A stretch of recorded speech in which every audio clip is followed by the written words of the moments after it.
Okay. Just to remind everyone, we have a budget workshop on December 7th. Two budget workshops there on December 16th and December 21st at 7 o'clock. So that we'll discuss that on Tuesday. Okay, Kim, you want to start us off? I do. Good evening. How you I am doing? here to present the Pupil Services Department budget, which or on the diagnosed on the autism spectrum is higher than the state average. The state average for identified children on the autism spectrum is 5.3%. Here in Londonderry, of our identified population, 8.9% have an autism spectrum disorder. The state average for children with emotional and behavioral disorders is 7.8%. Here in Londonderry, it's 10.5%. Those figures are in the trends and projections in my summary for you. Our specific learning disabilities population continues to decline. It's now at 37%, which is 305 students. A few years ago, we were solidly in the 40% range. While overall district enrollment's going down, there's another factor that's impacting our LD numbers. That is our RTI program, Response to Intervention. Response to intervention is a targeted, measurable intervention geared at closing gaps, and it results in less children going through the referral, evaluation, and becoming identified as a child with a specific learning disability. In fact, RTI is woven into the fabric of IDEA. It's federally mandated that states consider the RTI process as part of and prior to the identification of children with specific learning disabilities. As of November, we had 91 elementary students receiving RTI services through our special education staff.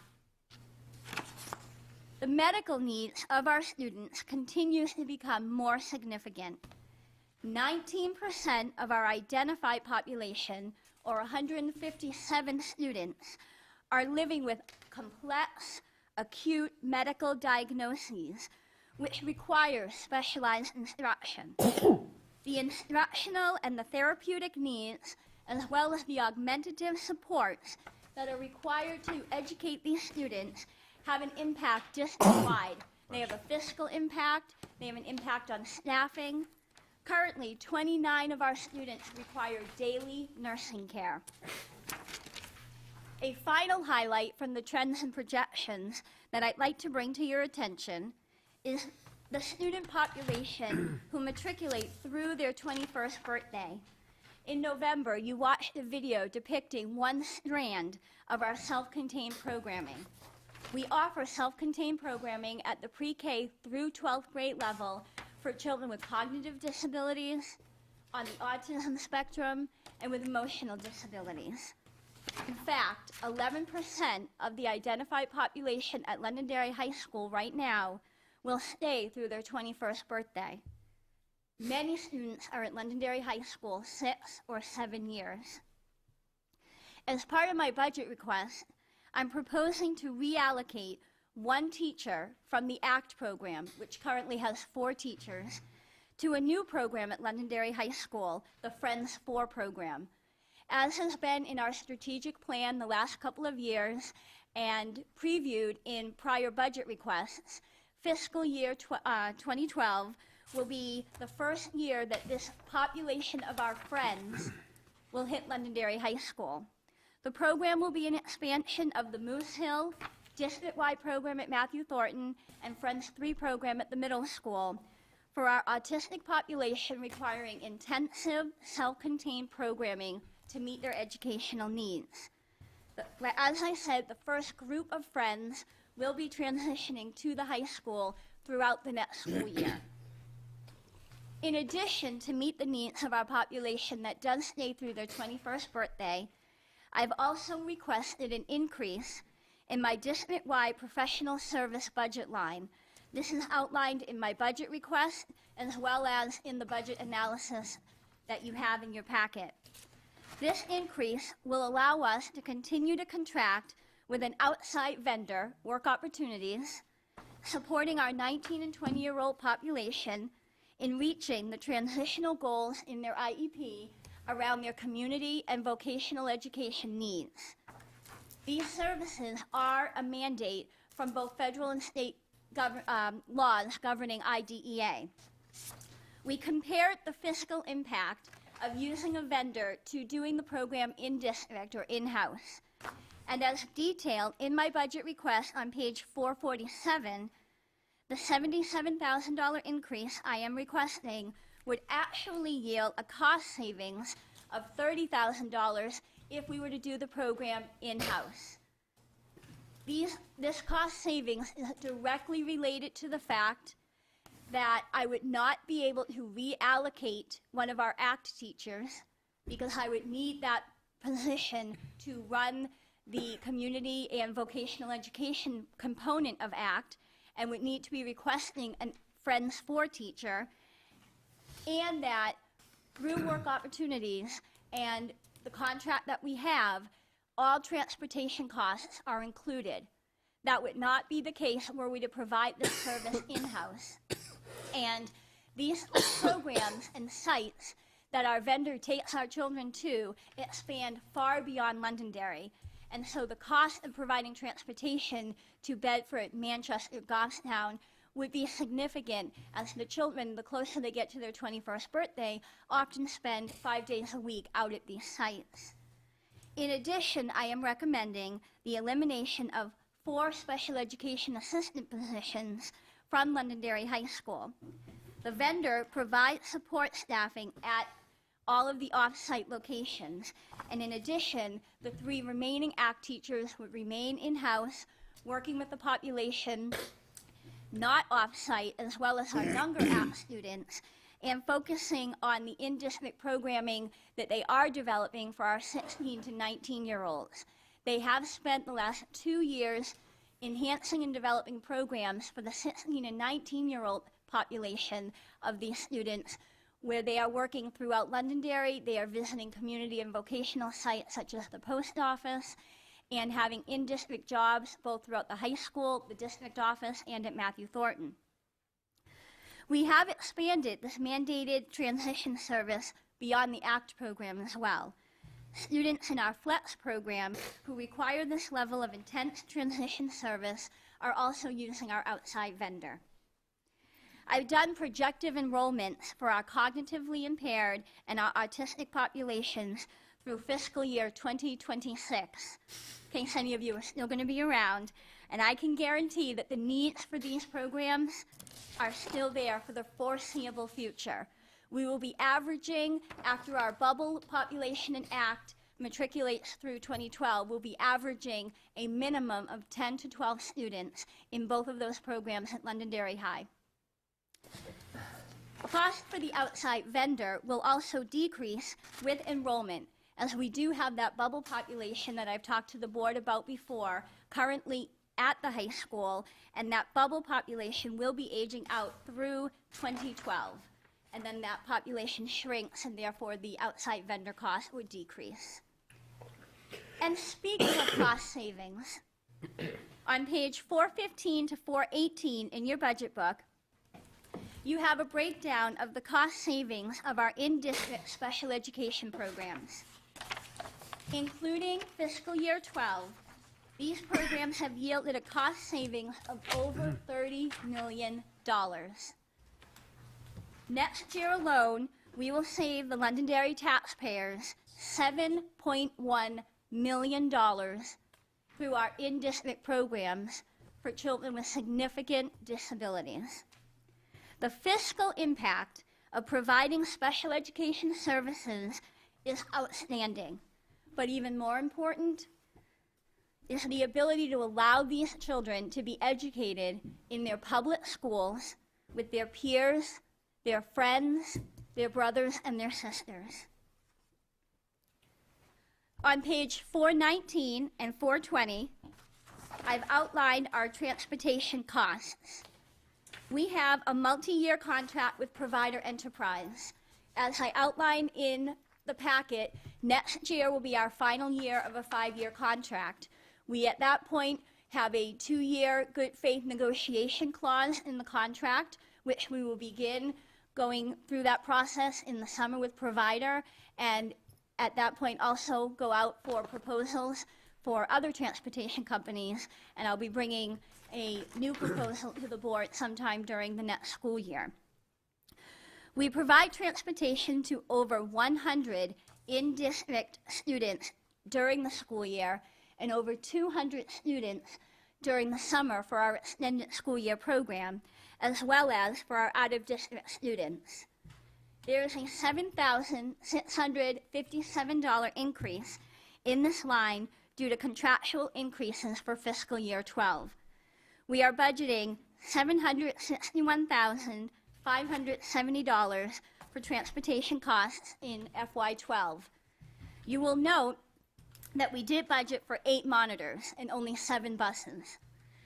We used the bus that Peter contracts for the Victory and runs for some of our in-district runs for the district-wide programs, as they have to go much further than just the neighborhood schools, and for our LEAP runs as our LEAP population continues to grow. Our students require a monitor on the bus. So while we are able to piggyback and use the bus that Peter contracts with, we do need to ensure that there is a monitor for those students on that bus. Our most volatile account is our private tuition line for out-of-district placements. On page 421 and 422, you can see that we are budgeting for 18 students at $1,300,383.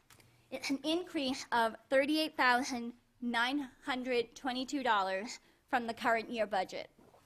The increase is due to projected tuition increases at the out-of-district placements. We continue to be proactive and creative, using our current staffing to meet the needs of our population.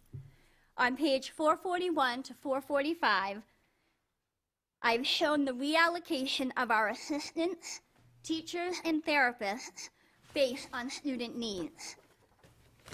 We are looking at reallocating 42 daily hours, or 8 assistants, following students as they matriculate to new buildings. So as students with a one-on-one assistant leave the kindergarten, that assistant would follow them to the elementary school. As I have mentioned, I'm looking to reallocate 1 ACT teacher for the Friends 4 program, leaving 3 ACT teachers, which I believe is an appropriate staffing level based on the enrollment and the use of our outside vendor for the transition service.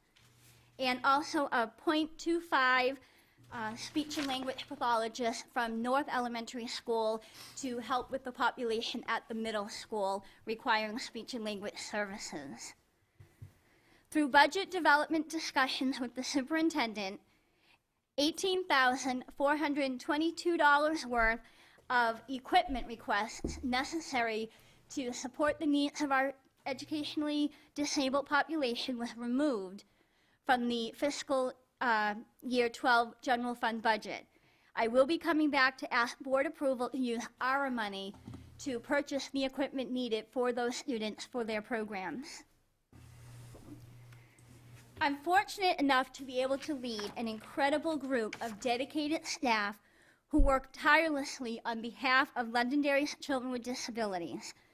From our assistants, our talented teachers, therapists, and knowledgeable administrators, we offer quality educational services, allowing these students to meaningfully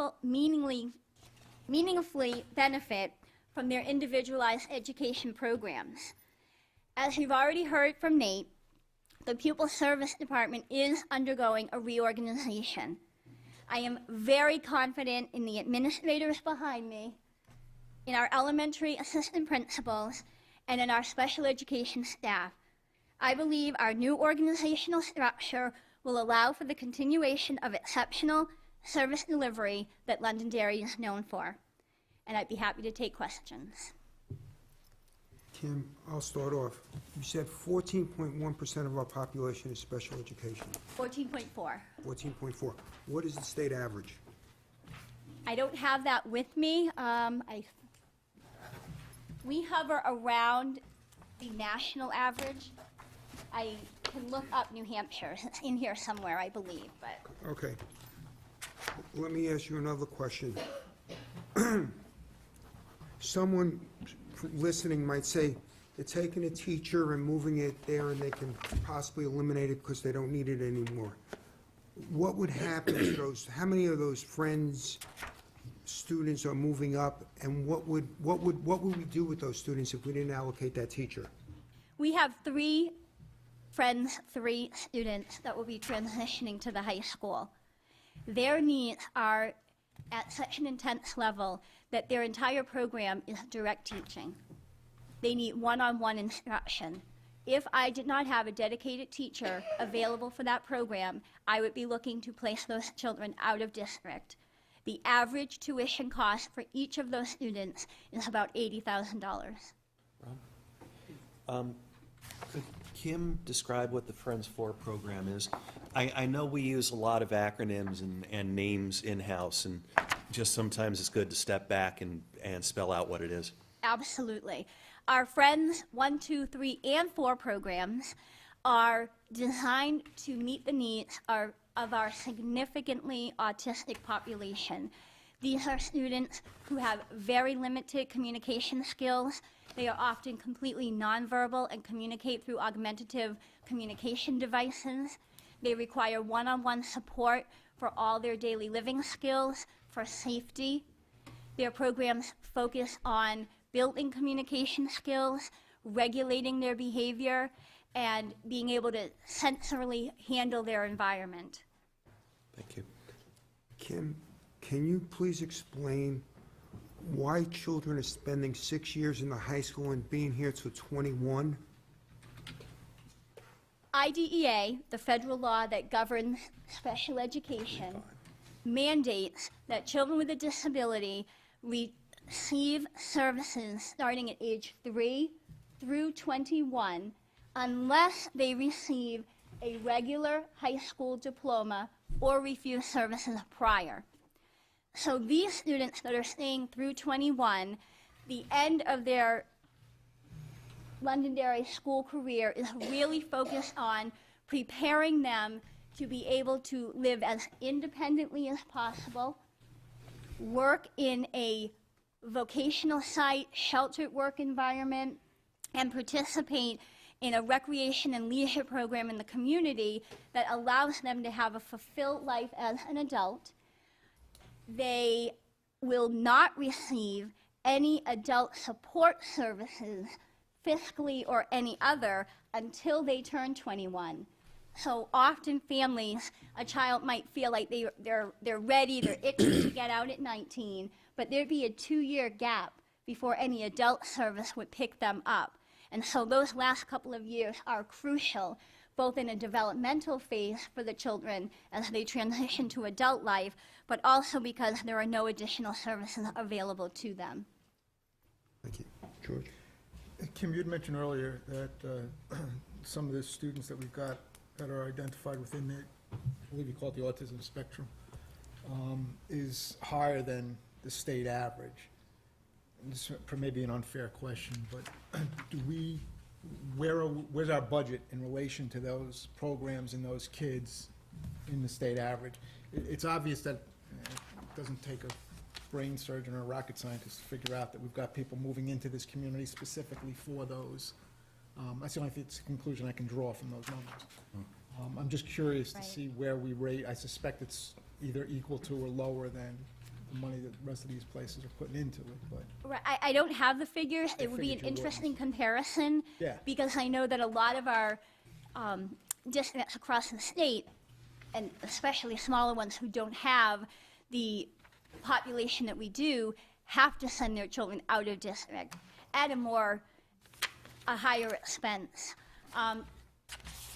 It is a safe assumption. I get a lot of phone calls asking me about our programs. People that are looking to move, don't know where they're moving to, but have heard about Londonderry. And Yeah, I mean, it's statistically, I can look at it and say that's a safe conclusion, either that or we've got something in the groundwater or ground that's causing the issue. And the other question just went right out of my head. That's what happens to get to be my age. It just flew right out, and when it comes up again, I'll remember and I'll ask. Steve? At least you're not on national television. No, just World Three Wide people in the Web. audience, and the sad part is they'll see it over and over and over and over again. I can explain that, executive functioning skills. Around age, Yeah. Thank you so much. This would be Friends 5. I actually remember. I remember now. Do you mind? It's called the Elder 50 program. Wow, talk about senior moments. Thanks. What I was going to ask you is the opportunity inside of each of these programs to have students tuition in. Do we still have those opportunities? we absolutely do. We currently have a tuitioned-in student in our elementary program from a neighboring community. I've gotten a couple of calls this year asking about our self-contained program at the high school, our STEPS program for our emotional and behavioral disordered population. And we have had many times where we've looked at children, if we feel like there's a right fit and we're not worried about our own population sealing out in that program, then we take in tuition students.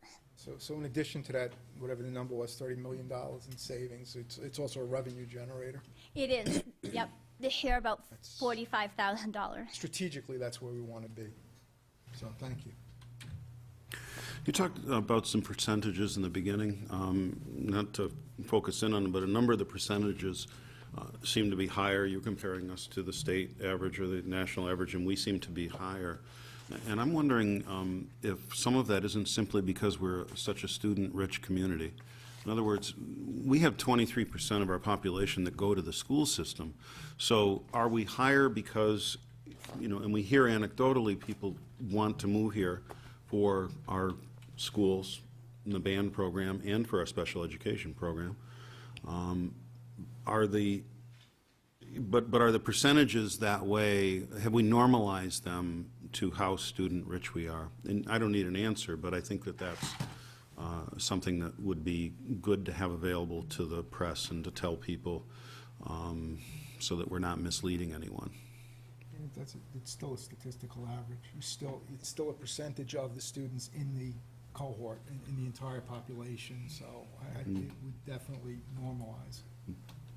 Or at least statistically it would. You brought up a $7 million in savings next year. Right. So that's not any, because we do talk of cost avoidance and cumulative savings. So is that $7 million just what we will save next year because of the in-house programs? Yes, Okay. that is net savings, So that's real money real money, for just next year? correct. Okay.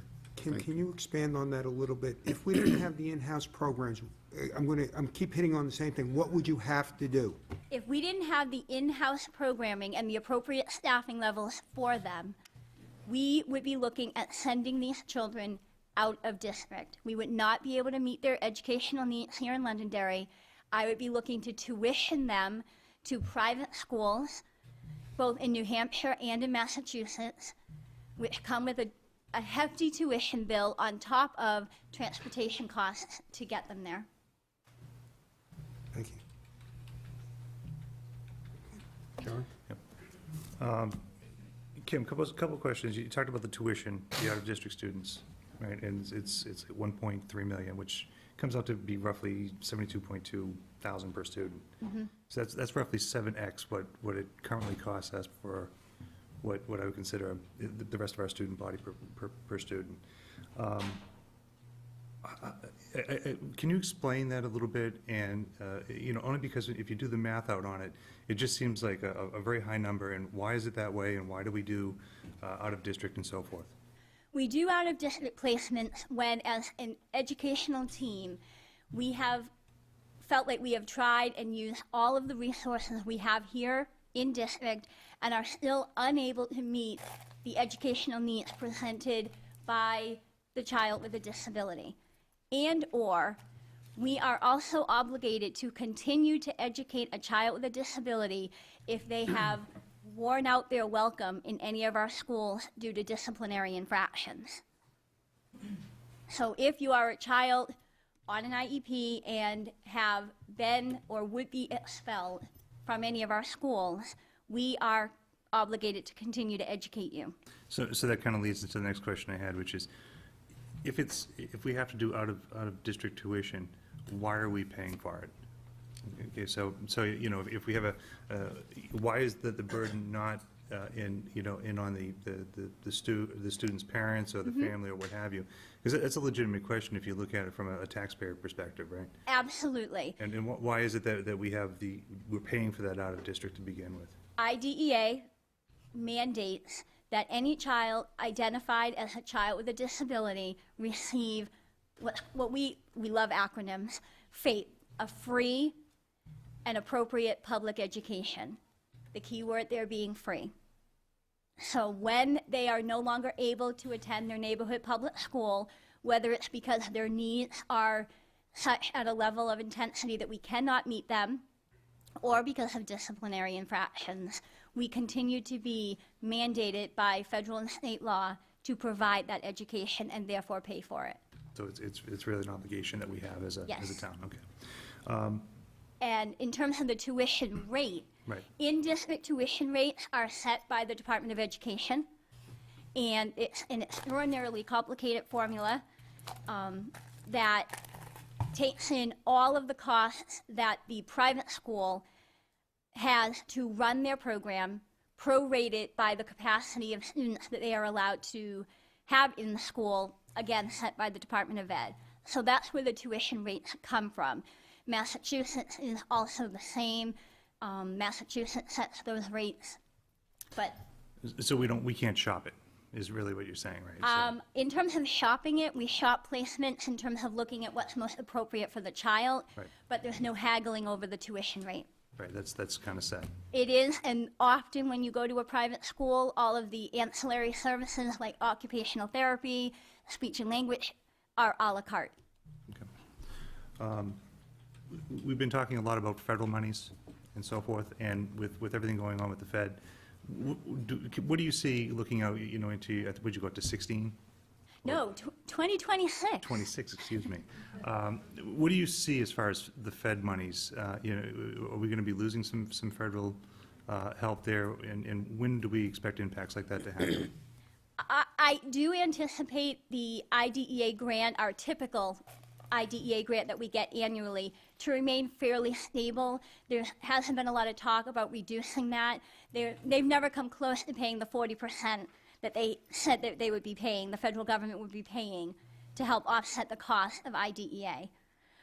We get something closer to 12%. Okay. But I anticipate that revenue stream to remain fairly stable. However, our state revenue stream, which is our catastrophic aid, and we get that a year after the fact, we've spent the money and we get that the following year, that pie is getting much, much, much smaller.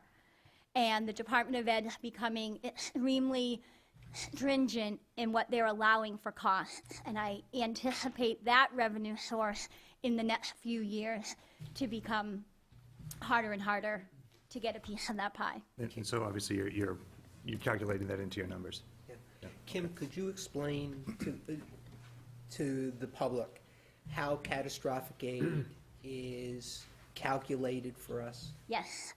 Catastrophic aid is calculated at any costs for a child with a disability educational program. Direct costs is the legal reference that are 3.5 times greater than the state average.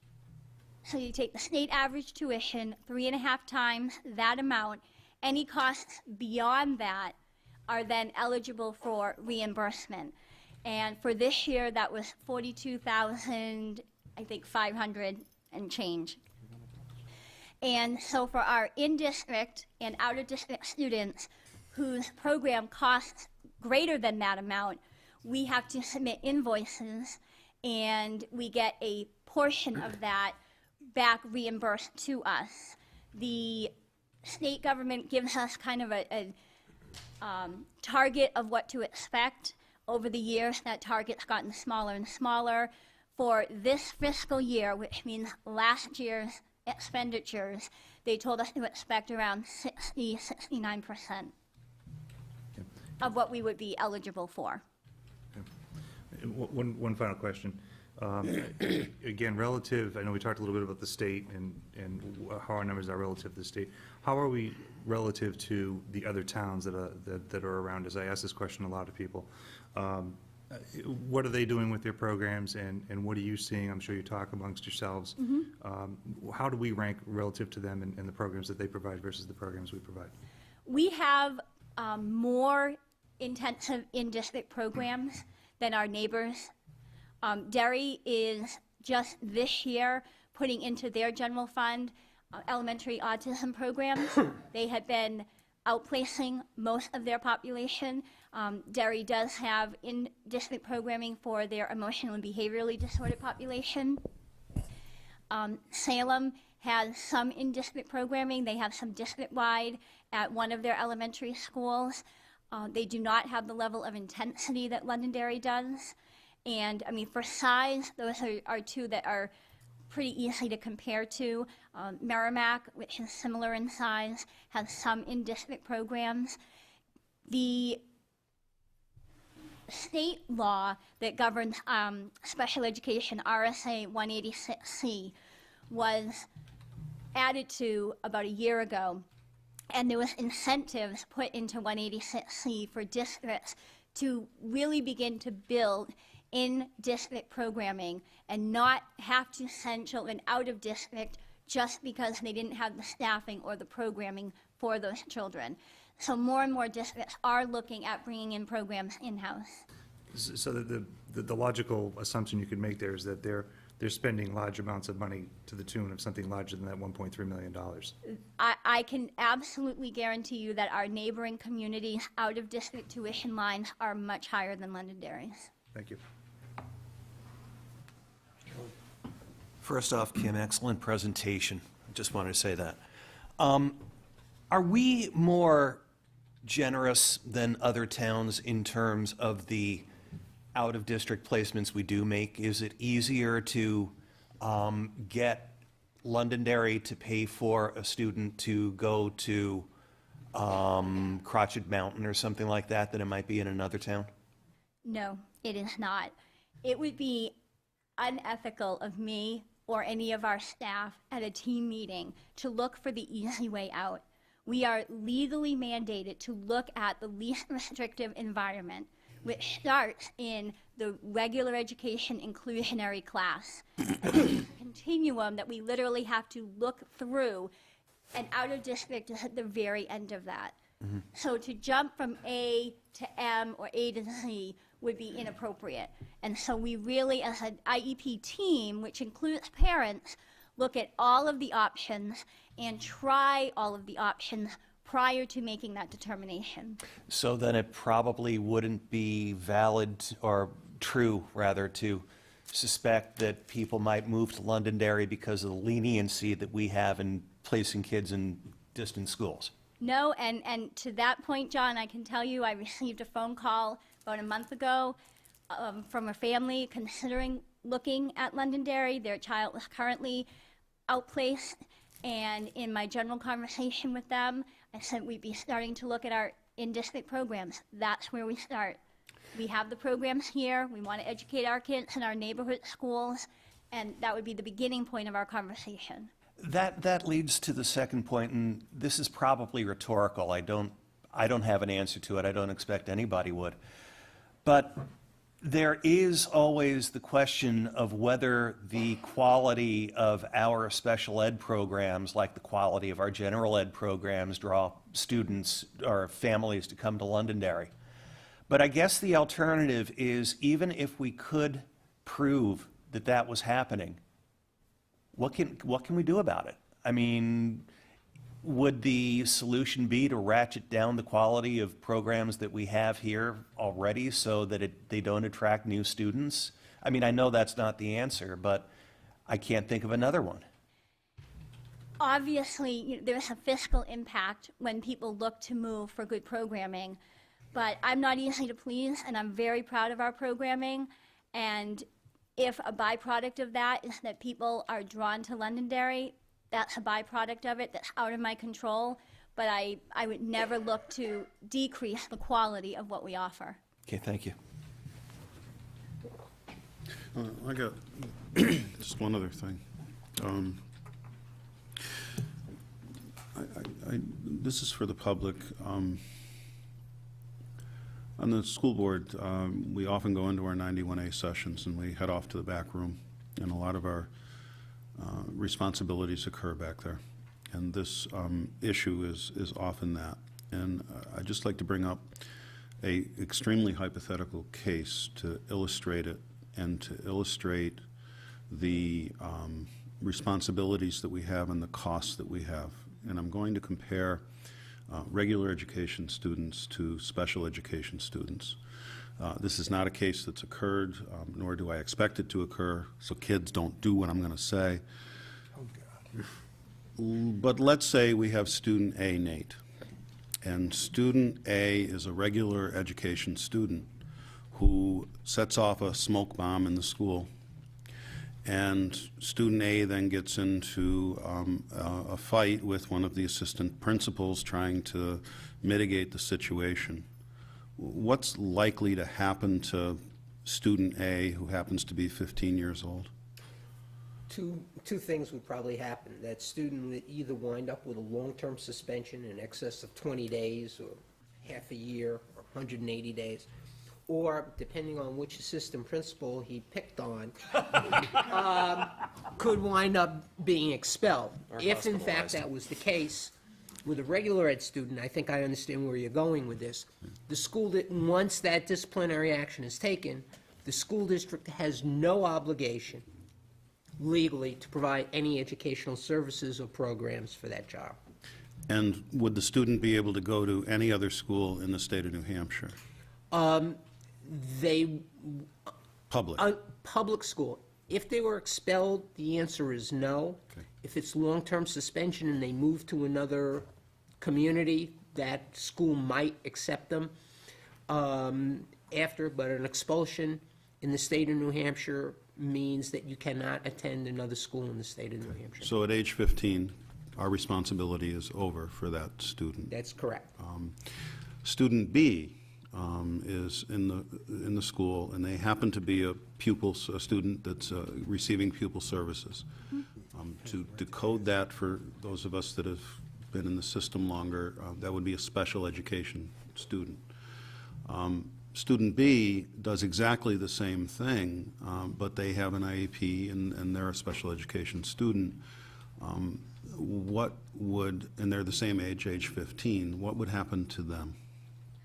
We are not obligated to do anything for the first 10 days of a suspension. Once we hit day 11, for whatever the infraction was, then certain protections under IDEA kick in. If we hit day 11, we have to hold what's called a manifestation determination, where as a team, which includes the child's parents and the child, depending on their age, and determine if whether or not their disability was a factor in whatever behavioral infraction they had. Regardless of the outcome of that, however, we are still obligated to ensure that they not only receive an education, but that it is of no cost to the family. And if they were a violent student and it was safer for them to be off campus, till what age would we have to pay a private institution to educate them? Until they either received a regular high school diploma or turned 21. And to clarify, many of our students opt very appropriately, for a GED so they can move on and get on with the next phase of their life. However, that does not relieve the obligation of the school district to educate that child. So should a child receive their GED at age 19 and then decide they want to come back for another year of transitional programming, we are obligated to provide that.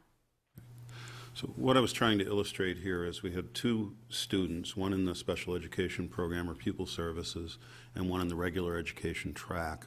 And I wanted to illustrate a very different expense situation that the school district could run into, or does run into.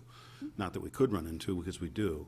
And it's just one explanation on why the special education budget is where it is.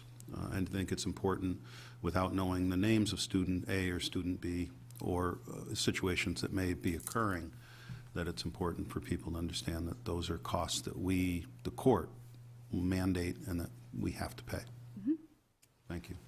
Kim, two questions. You had mentioned students are placed out because of discipline. Can you expand on that, what you mean by discipline? Because we think of discipline in one term. That's not what's happening in the special ed world. By that I mean, when a child breaks the code of conduct at any of our schools, and the resulting actions are either a suspension and/or they would be up for expulsion, and therefore it's not an option for them to return to that school, then we have to look for an out-of-district placement. Okay, thank you for the clarification. I don't know if you have the answer or Nate does. Do we have any out-of-court placements that the district is paying for? We have 2 right now. Okay, and this goes back to the discussion we had with our legislatures, where the courts, with the limited funds they have, are now in their rulings mandating that the school districts pay for the out-of-district placements. So there's another cost that the county or the state is transporting to us that's virtually invisible. It's not showing up on a line item of a reduction, but they are taking costs. And do you know by any chance what those costs are? $220-something a day at one of the placements. One of the placements. Correct. And is that a full year? Is that 365 or 180, or how does that work? It depends on how long they're placed there. Those kind of accounts often tap into our temporary service line, which is why it's often overspent, because we can't anticipate them, nor do we know how long to anticipate them.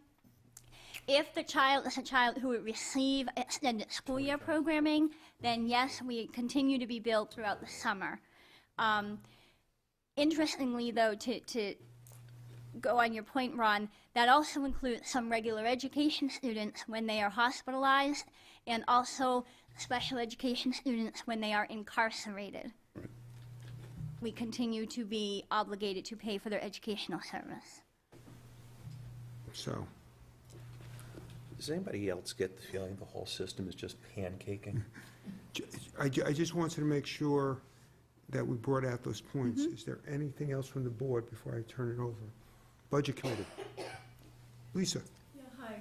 I was very interested in that $7 million figure savings. I wondered if you could break that down for us a little. Absolutely. If you turn to page 216 in your budget book,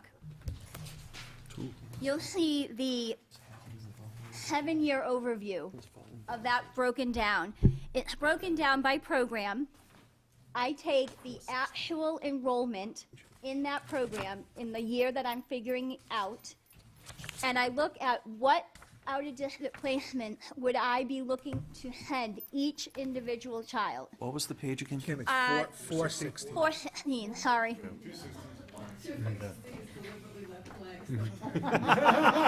The one. The whole budget committee has indeed passed the Right. test. Very I knew good. you'd be asking. That was my message to the reps. So each tuition line that I'd be paying for that student, I tally those up and I look at transportation costs. I will tell you that the transportation costs are conservative.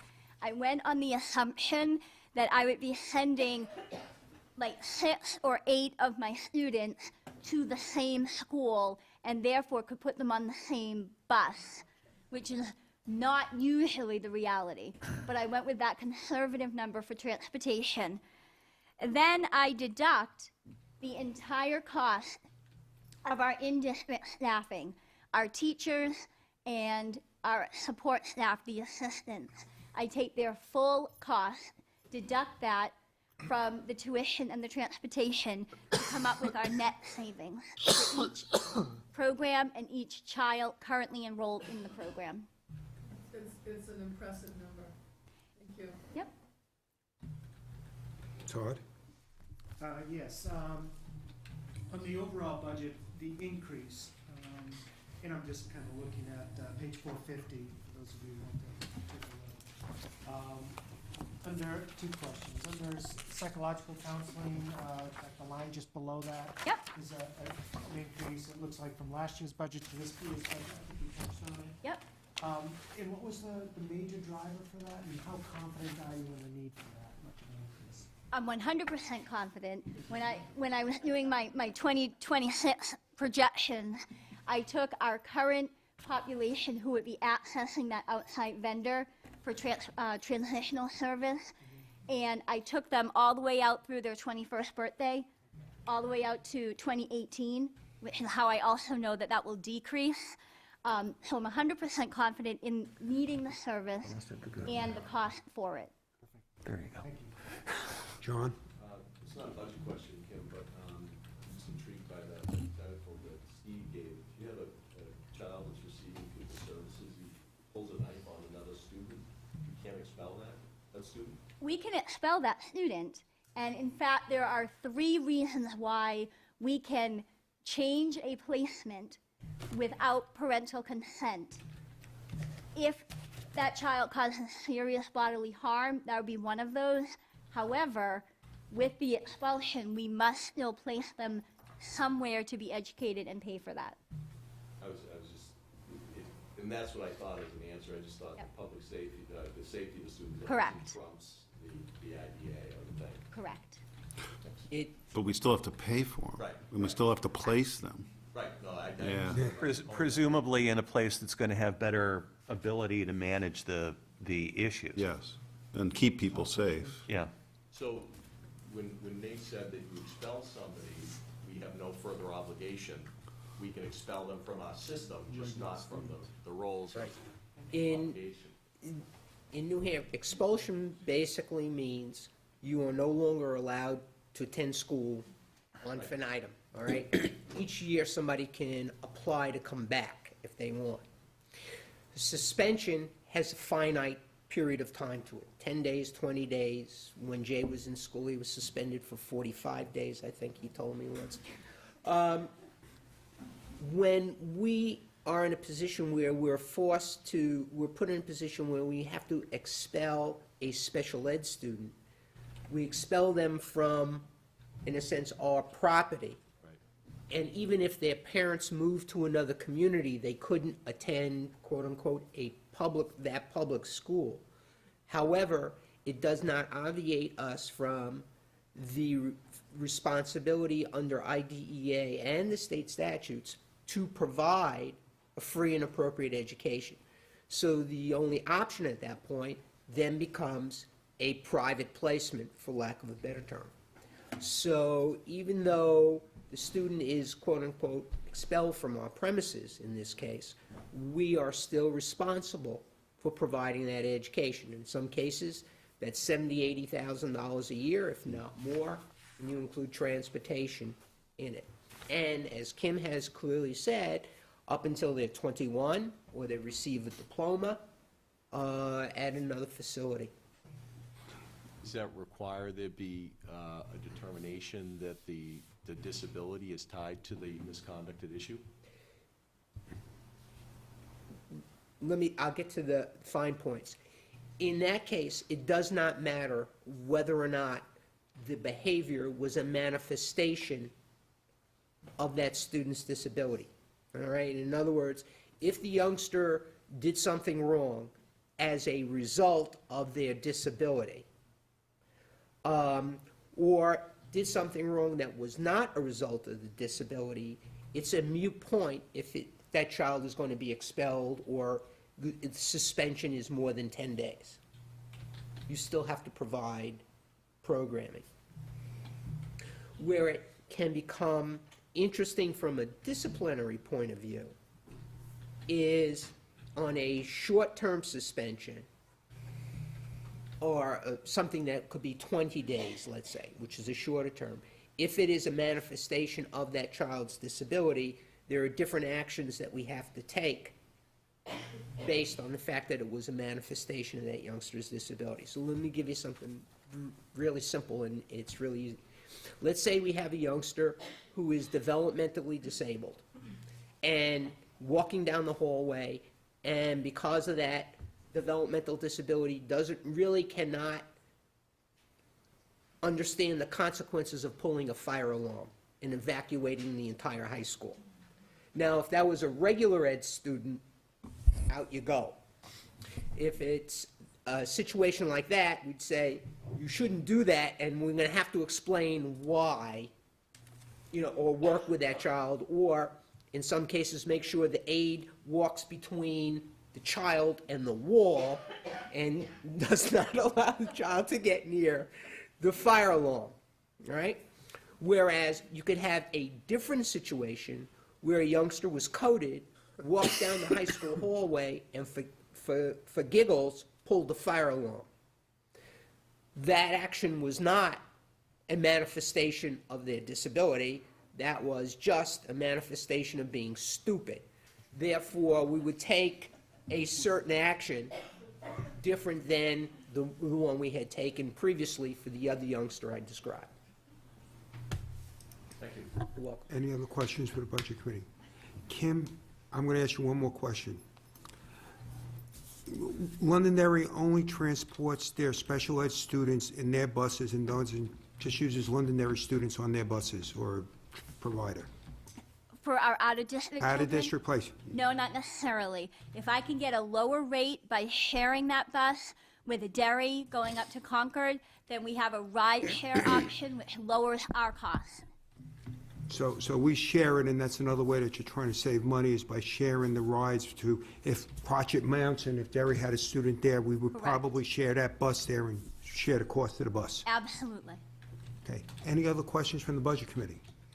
Back to the board? The public? Reed? Okay. Come on up.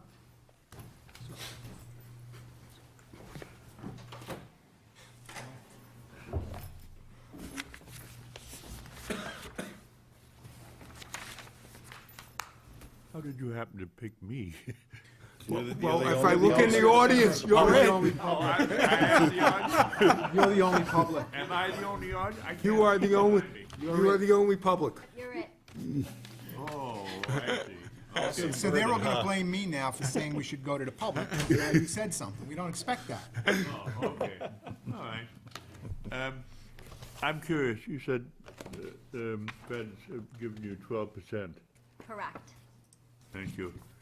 Was it, and it's going up to 40, correct?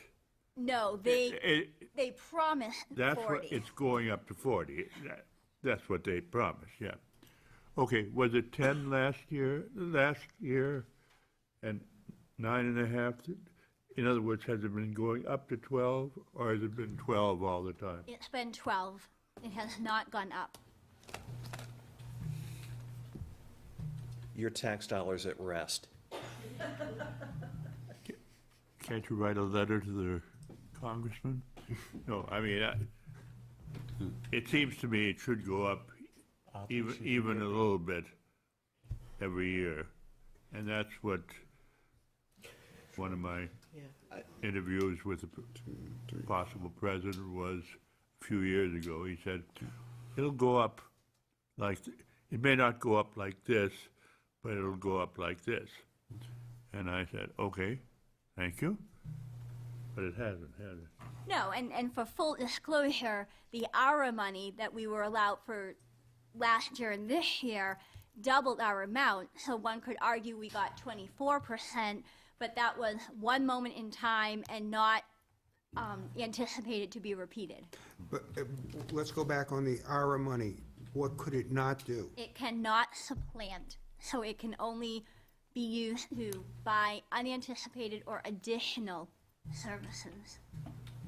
So it could not be used to pay for 4 teachers that we had on staff. No. About 4 or 5 years ago, we did a quick and dirty analysis of what we were getting for IDEA money and what we should have been getting for IDEA money. And it came to, at that point in time, we were being shorted, if you want to call it that, $1 million a year. Yes. Million here, a million there. Kim, thank you very much. Thank you. Appreciate it. It's all the same. Thank you, Kim. Stay off that fire. Oh, I'm guarding it Yeah, against stay off Peter. That's why you're over there, though. It's a little cold for a fire drill.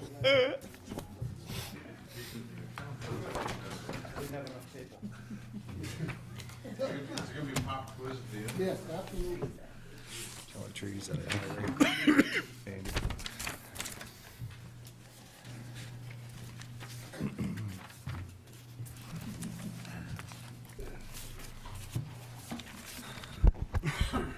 Good evening. My curriculum budget starts on page 463 and goes to 516, but I was able to reduce that to 3 pages plus tonight's presentation.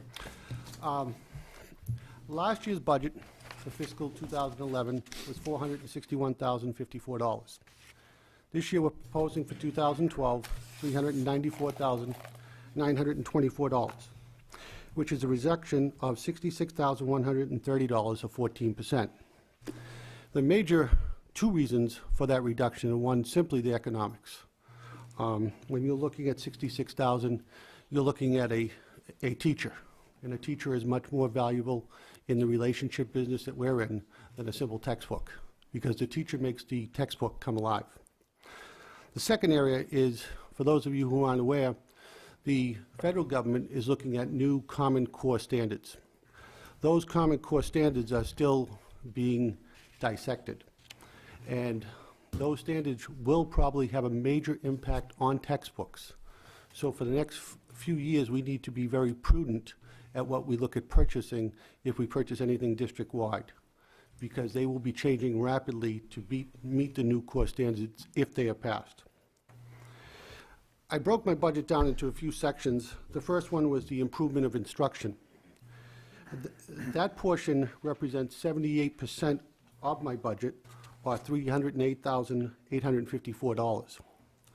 Of the $308,854, $295,000 of that is contractual. In our teacher contract, administrative contracts, we provide money for professional development. If a teacher takes workshops or goes to different conferences, they are reimbursed by contract $1,500 or what they spend that given year. It may be $1,500 that given year, it may be less. If a teacher is in a master's program taking graduate courses, we reimburse them $2,250 by contract. The way that's broken down at the elementary level, we spend $125,000, which is level funded and has been for the last few years, and we are spending that amount. At the middle school, I actually increased the line item from $60,000 to $70,000, simply because over the last 3 years, we have spent, on average, $69,785.47. The same was the case at the high school, where I increased it by $10,000 as well, because our 3-year average is $89,232.28. My concern is, as we continue to contract the budget, this is a contractual obligation. We have, to give you an example, last year, teachers, through coursework and conferences, spent $312,700. So that line does get overdrawn because professional development is one of the key reasons for our success in the district. An area that doesn't actually come in my budget line because they are salaries is summer curriculum work. Summer curriculum work, if you were looking for the salary accounts where it is on page 390. Summer work is kind of almost our research and development. When we buy a new textbook, or we make changes, or we are looking to do competencies or something like that at the high school, teachers are compensated to come in and do that curriculum work. They're compensated $150 a day for a 6-hour day. It is probably one of the best benefits we have as far as the curriculum that we give back to students. What teachers accomplish in the summer is very, very impressive. So we are proposing a reduction in that line of $29,450. I'm comfortable with that simply because as part of our Title I allocations, federal dollars, we are considered a district in need of improvement, and our schools in some cases are considered schools in need of improvement. And there are dollars attached to those. So we will utilize in our planning process those dollars to assist our elementary schools and our middle school, and that's why you see the significant reductions at those two levels. But we still will be able to do the vast majority of work that we have scheduled in the strategic plan. The other two lines are called instructional improvement services, and these are funds to support professional training at the elementary, middle school, or high school level at $500 each. That's usually when we bring in what I would call an expert or a speaker or somebody who can cover a specific topic that we feel is, first of all, in the strategic plan, and second of all, of great value to the district. The remaining $3,500 in that line is used for training in the Induction Institute. For those people in the public, that is our new teacher program. I know it seems with the layoffs that we have coming forward in that we might question why would we need new teachers. But we had similar layoffs last year, and yet we still had 9 new teachers to train and to prepare to work in the Londonderry School District. I'm sorry, and it was 9-0? 9 total. 9. 9. The general supplies have $8,854. Those again support the Induction Institute. They purchase the books and materials that we believe as a district are our foundation that we want all teachers to have. They support action research as well as our literacy initiatives at the middle school and the high school level. The second major component of my budget is what I would call the regular ed programming. That is budgeted $77,970, or approximately 20% of the curriculum budget. $74,970 of that is for our assessment program. That's our Iowas, our Dibbles, our COGATs, the Gates McGinney. This includes all the consumables, which would be the answer sheets and new booklets that maybe are needed to replace old ones that have been worn out. And it also provides access to the various websites where we're able to analyze the specific data from those tests.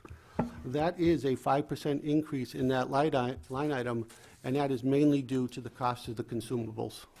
The scoring mechanisms in that are simply going up. Also in that line item is district-wide supplies of $3,000. That includes $1,000 that we utilize for major curriculum works. To give the board an example that they would probably have heard of recently as a major curriculum initiative would be the professional learning communities, where typically we're talking bringing somewhere between 25 and 50 people to summer trainings for 2 or 3 days. And those take care of the supplies for those days. And I'm not talking about pens and pencils. I'm talking about usually there are training books and things like that that teachers take with them to utilize during the school year. We also in that line have $500 that supports the Art Annual, which is a K-12 art book that our students put together. It is annually brought to the board, and it really displays some of the talents that sometimes go unnoticed in other districts of our students. And then we have 3 line items at $500 apiece, and those support literacy at the elementary level. As we just mentioned, the high school and the middle school also have programs in that area. The third part of my curriculum budget is what I would call extended learning opportunities, which is $8,100 or 2% of the curriculum budget. The first part of that is for summer enrichments. We support that by giving $300 to purchase the supplies and materials for K-12 summer enrichment programs. 3,000. 3,000, thank you.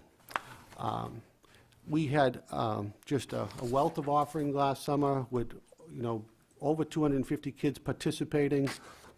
It is a program that, for the most part, is what I would call intended to be self-sufficient, but the philosophy in our district is we have never stopped a child from attending a program simply because of the dollar amount. The summer prescription program is budgeted at $4,000. That is for our students exiting K, the kindergarten, or grades 1 to 5, who we have identified either as at risk or struggling in a content area. And that money, I would believe, is very well spent, because when you start really focusing on potential, what I would consider maybe eventually dropouts at kindergarten and grades 1 to 5, I think that really contributes to why our dropout rate is so low at the high school level of 0.25. So it's a very proactive approach, and it was either last year or the year before, we gave a presentation to the board comparing students who participated in the summer program and how they fared at the end of their next year, and we saw significant gains. So it is a program that provides us a lot for our money. We also have a transportation piece in my budget of $1,100. That goes and was traditionally put in there because we have all our fourth graders go and take a historical trip here in the town, and that covers for all those students to go. Not in my budget, but an expense that I thought was appropriate to bring up is our summer school and the salaries associated with that. The accounts, again, are not within my executive summary, but appear on pages 384 and 385. And descriptions of each of these programs can be found in the appendix in my curriculum summary. They are Appendix C through G, and they're on pages 480 to 486. The cost for running summer school, as you can see, at the kindergarten, we spend $5,432. Exiting 1 to 5, we spend $27,840. We run an accelerated math program at the middle school, and this is for students who are very good math students and who are looking to achieve at the next level, to move up a level. And it's pretty impressive when you can get a middle schooler to want to come in and go to school during the summer and take an advanced level math. So we spend $4,320. We also at the middle school have a summer school for those children who, again, might have lost a credit and need to recover that so they don't fall behind. We spend $4,320 there. We have money set aside for middle school academies for at-risk students. That goes through the entire school year. And we fund those basically on an hourly rate, and we set aside $9,000. And I'll give you an example of, again, using math. We have had an emphasis in the district on computation. And at some point, that teacher in that classroom needs to move on to the next skill.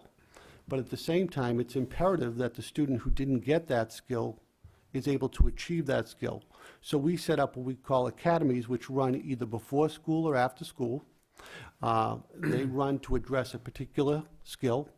They are intensive, and they are with a set ending and beginning time. And we have had very good success with that, and they are targeted, again, strictly at kids who we have identified. The summer school at the high school is $32,100.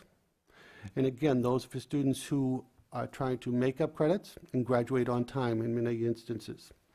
We also have our adult and alternative education program, which is a year-round program, and that is an expense of $48,600. So our summer school is $131,522.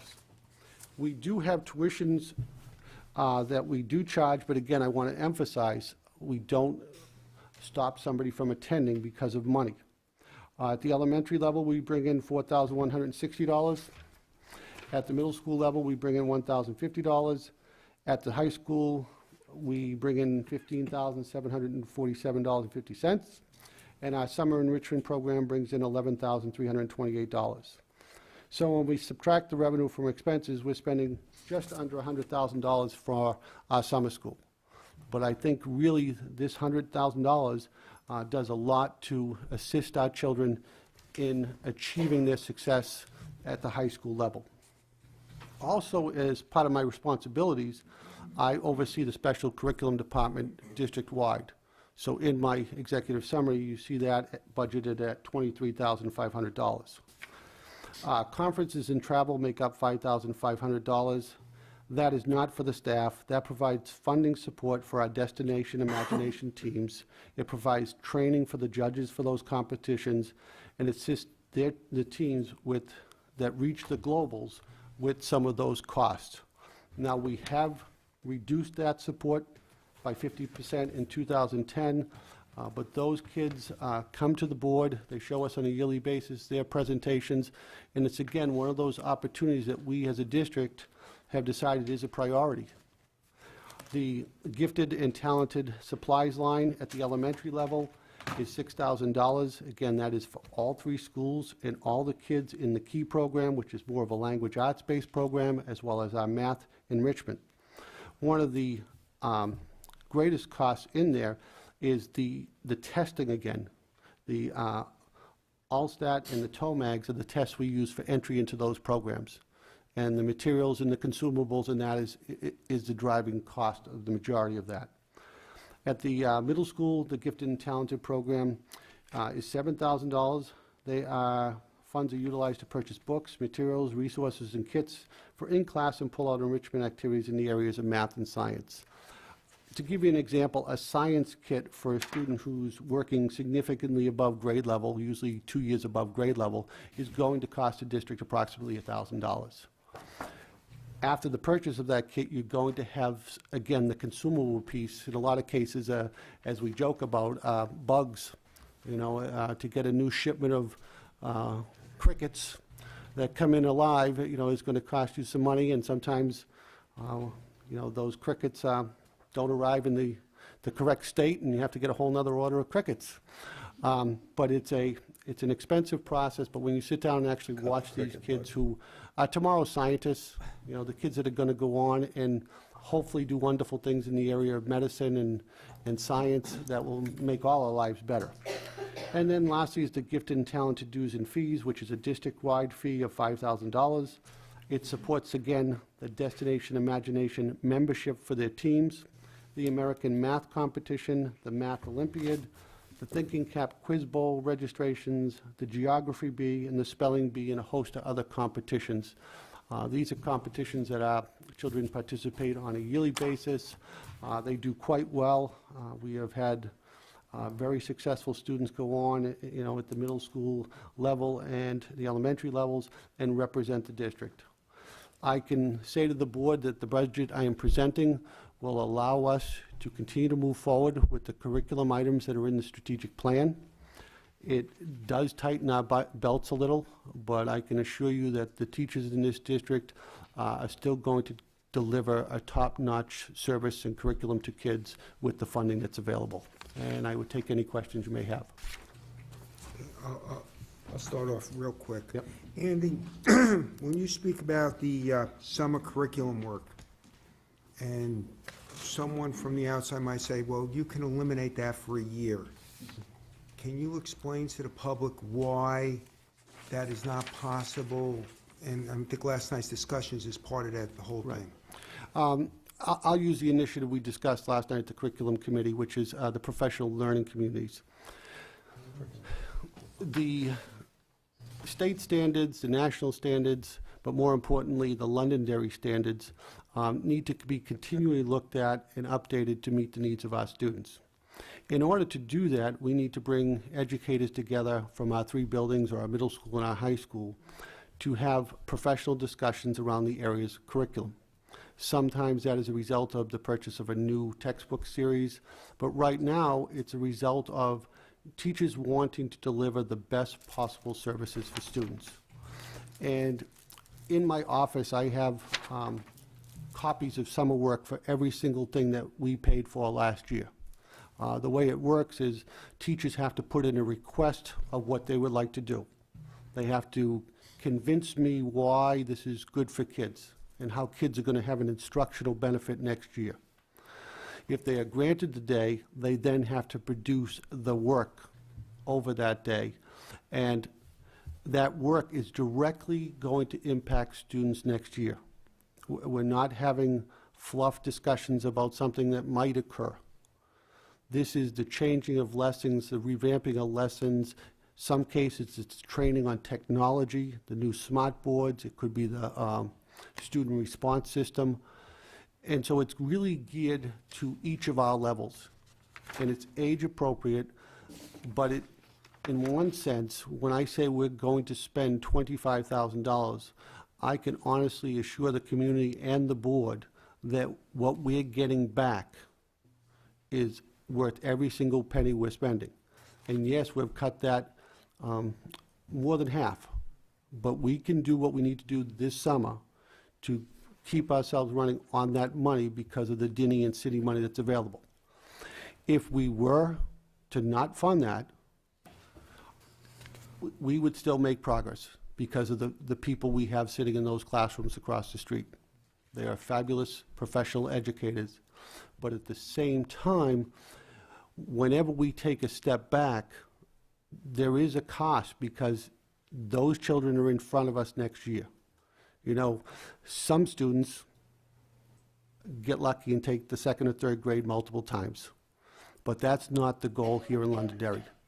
And to cut this funding would decrease the chances of success for students, and that's why I would have a very professional debate with you over that funding. Thank you. John? Andy, we can get crickets in our backyard. We get a lot of them in here. Hear them all the time. I mean, we have- But if you'd like to come over and see the cricket fed to the snake, we can accomplish that too. A quick question, seriously. On the first item, which accounts for 78% of your budget, you say $295,000 is a contractual obligation. Can you speak to that obligation and what that means on an annual basis? Is that increasing? Is it flat? How does that work? And you know, is there leeway with that? Sure. In a teacher's contract, so if you took the number of professional staff and you simply multiplied that by $1,500, you would have what I would say is our minimum obligation if they all spent $1,500. But a teacher participates in what's called a recertification cycle, where the state, in order for us to keep our license, requires us to accomplish a number of hours over a 3-year period. So we kind of have some peaks and valleys in that number because there were years when Londonderry was hiring a lot of staff together. So they tend to be on the same recertification cycle. So that number will fluctuate. The number will also fluctuate based on the number of people seeking a master's. In terms of if we had a significant number looking to get that master's, each of those people are spending the $2,250 for their course. One thing that Susie Swenson in Human Resources has done that has been a huge success and really an economic success too is the on-site master's program. Because through Riviera College, we're only paying, or the staff members paying 2/3 the cost of that graduate course. So that comes back as a huge savings for us. The other piece in it, and it goes back really to the kids, you always want the staff member who's highly trained. If you think of any profession and you were going out to purchase that service for yourself, you don't go looking for the subpar person. You don't sit there and go through the yellow page and say, okay, what attorney is just half decent? Or what accountant might, maybe I'll get audited, maybe I won't. No, you go out and maybe you go word of mouth, but you solicit the best person. And that's what the philosophy is in Londonderry. It is expensive, but to have the quality staff that we have and to do the things that we've accomplished and really do it, I would contend, in a pretty economically sensible way, there are costs. I can't honestly say if that number will go up a little or down a little, John, next year, because I don't know exactly how many people are in this cycle. I can tell you that last year the actual number was 312,000. And when you are potentially going to have a tight budget, you don't want to drastically underestimate something because it might cause you to sacrifice something else that you were really hoping to do. So that's why I increased those 2 line items. In line with that first question, what is our retention rate for people that go through these education programs? A lot of times, especially in private industry, a company will educate a particular employee, and that employee will use that to jump to another job. Right. What's our retention rate, given the educational process that we have here? We have an excellent retention rate, and I think if you just look at, I'll use our elementary schools as an example. Our district is full of people with 20 and 25 and 30 years of service. And that comes back to two things. We have a wonderful educational climate to work in, and there are always people that are willing to look to come to Londonderry for that.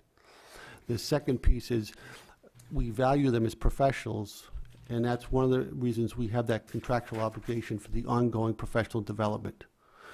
But we get that back for our students. You know, when you walk through the hallways, or when your children come home and they like going to school every day. That doesn't happen in every district. That doesn't happen with every teacher. And I can't underestimate that. So I can assure you that we're not giving away a master's program and seeing people go out the door. If people leave Londonderry, it's usually to become an administrator. And if they do leave, most times it's the hope of coming back eventually. The only time where this could be non-cost effective is in a situation like this year, where we will be potentially riffing people that we have given a lot of training to. And I don't think there's any organization or company that ever wants to lose good people. But in education, it does happen. So from the statement that you just made, it sounds that in your opinion, do you kind of look at it as stability, which improves the quality of education? Right. Would you say that's an accurate statement? I think when you get a teacher, you have 3 years before you're granted a continuing contract in the district, which is taken very seriously. But that's when teachers, somewhere years 6 to 9, you really see people perfect this craft. And from there on, every year you have them in the classroom, they're going to pay great dividends. And again, because we have the climate that we have staff that are more than willing to, let's say you are new to the staff, they're going to come and assist you and help you and integrate you into the Londonderry system, because that's their belief in how they work with kids. Just to piggyback on what Andy's saying, 65% of our staff have a master's or higher, and almost comparable number have at least our step 10 and up, and we tend to hire at the bottom end, so you can see that almost comparable percentage have at least 10 years in the school district. So when you combine the two, just to piggyback on what Andy is saying, is people tend to stay with us for an extended period of time, and the investment in the advanced degrees pays off with the fact that we have 282 people with masters or above. John, economically,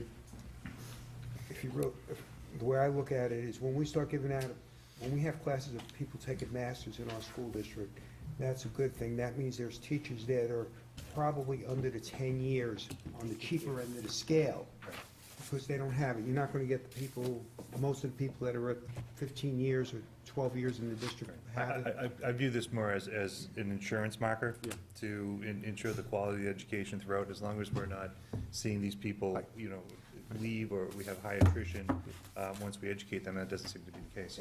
And the other thing that, I'm going to speak for Susie now, that she had mentioned several times, is this has been a selling point, having the in-district program and the master's program to bring in the quality first-year or second-year teacher that we want. That's worked out very effectively for us. It's been one of those things that's kind of thrown someone over from here instead of going to Merrimack or someplace else. They like it having the district in place. John? A couple of questions. First off, on your handout under A, you have adult and alternative education at $48,000. Now, does that include the adult ed program run at the high school? Yes, it does. Okay, I had always been told that that was a self-supporting program. Again, a number of students are able to access that program and afford that program.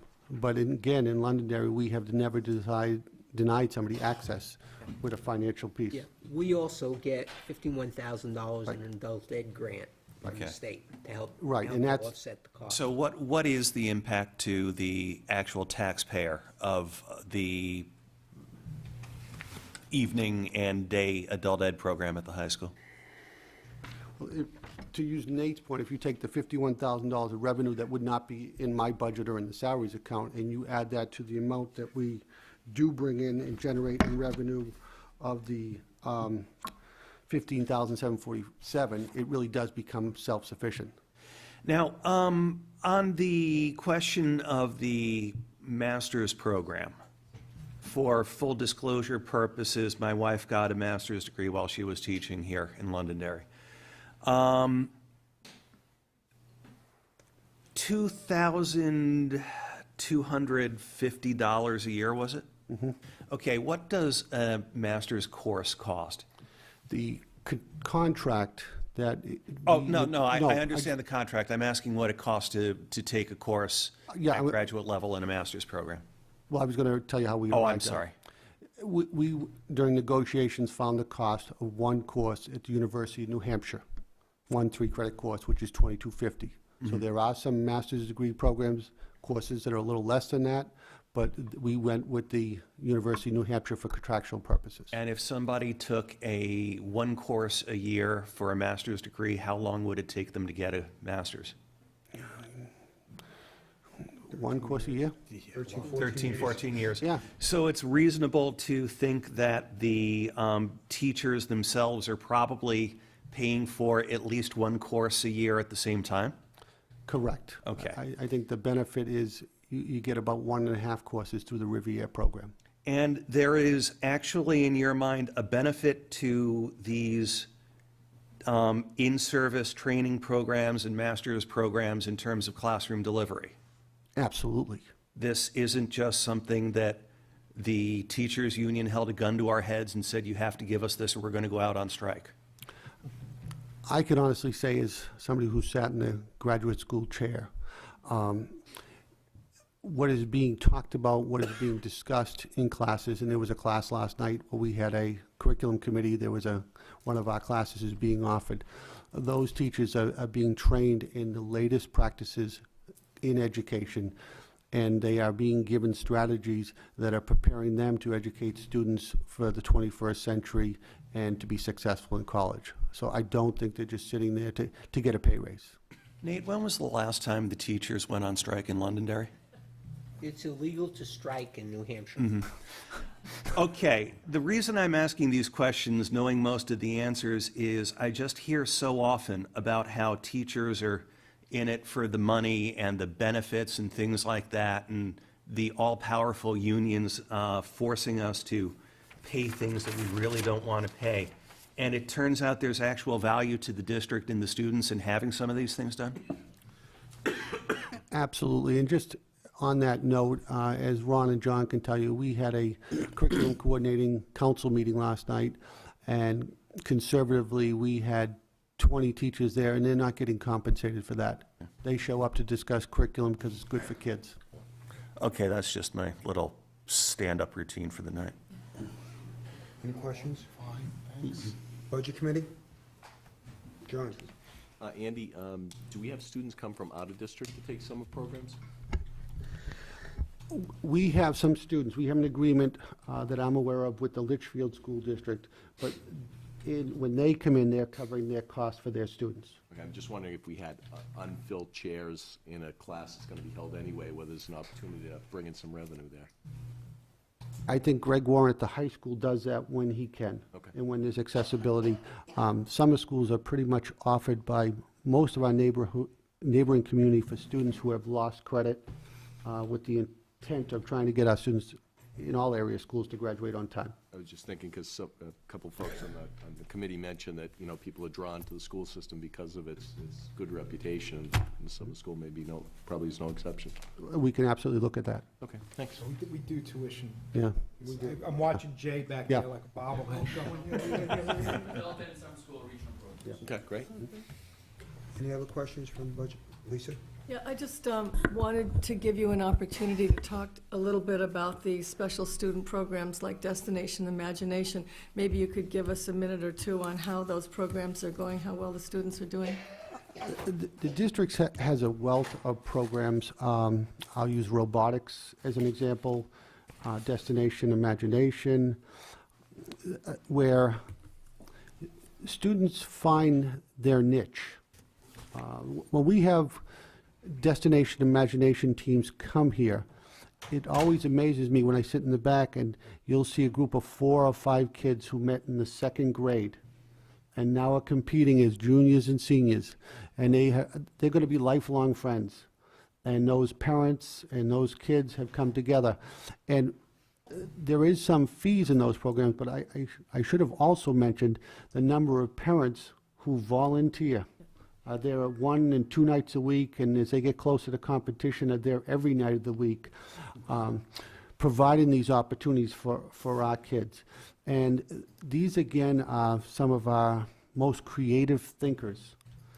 And one of the things I think we would all agree in is that, these people who can critically think and solve problems are going to assist society in the future. And this is our way in Londonderry of supporting those children who have special talents. And I think, as somebody who has only been here 7 years, I think one of our strengths is we support whatever talent a child may have.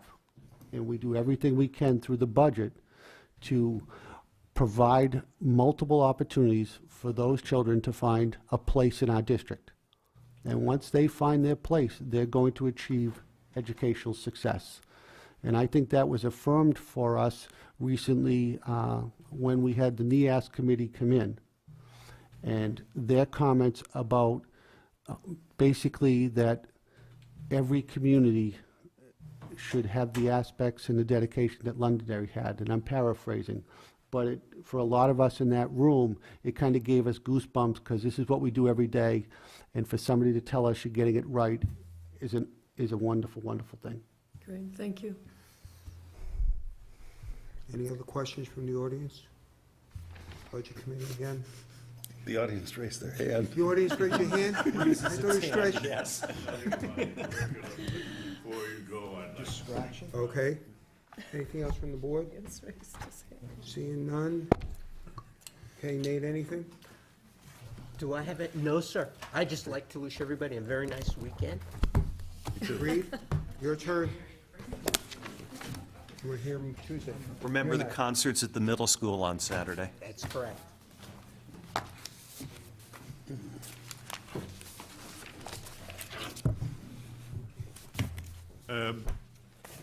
I'd like to make it clear that most members of the committee here, budget committee, I come here ostensibly to ask questions to the Taxpayers Association, not because I've got 8 to 10 kids that I haven't told my wife about that are in the school. Thank So, you for that. Yeah. But I, even in Washington, when I was raising my kids, I went to they didn't have a school board, they had an appointed school board, met every once in a while. Once in a while I went down to find out certain things. I'm amazed that I'm the only person here tonight, and I'm kind of worried that the word hasn't gotten out that they can ask you questions like I do. Reed, I don't know how to get the word out that the budget committees are open, these meetings are open here for discussion. We do get emails here and there that I answer or send it on to the superintendent so we can respond to them. Oh, wait a minute, I hear you have one of those big yellow illuminated signs we could put out. That'd go over big. Yes. We know what I happened. do notice that we do get more people in the audience when Nancy's here and brings cookies. Yes. Right? Maybe the solution is we put a line item in for cookies, and we pack the room. I don't Or know. cake. Yeah. Or, you know, we could maybe have little classes in the back, I don't know, like.